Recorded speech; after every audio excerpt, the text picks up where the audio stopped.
Grabe, kagigising ko lang. Grabe talaga. Nangyayari natin sa ating mga kababayan. Sipin ninyo, pati nila ang yung holiday, pinag-iinitan nila. Wala naman silang maisip. Sobrang naman talaga sila.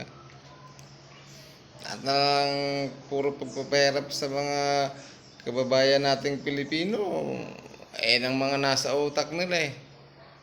Pati holiday, napag-iisipan nilang bawasan.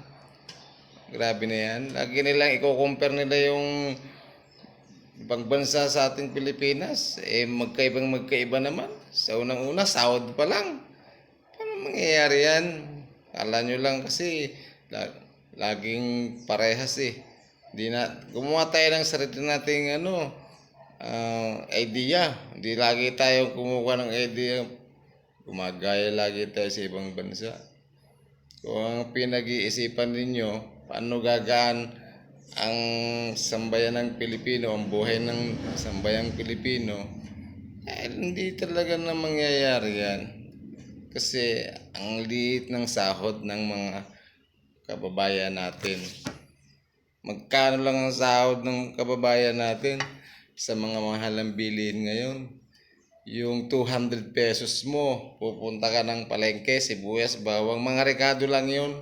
Wala pang pang-ulam. Tapos ang sahod mo 400 lang.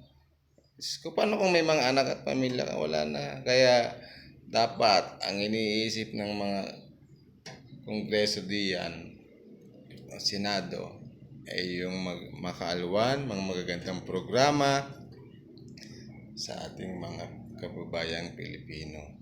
Yun dapat ang naiisip ninyo.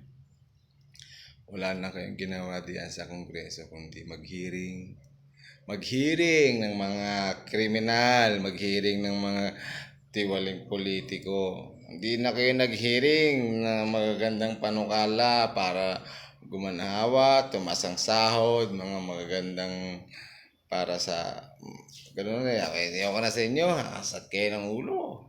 Grabe na.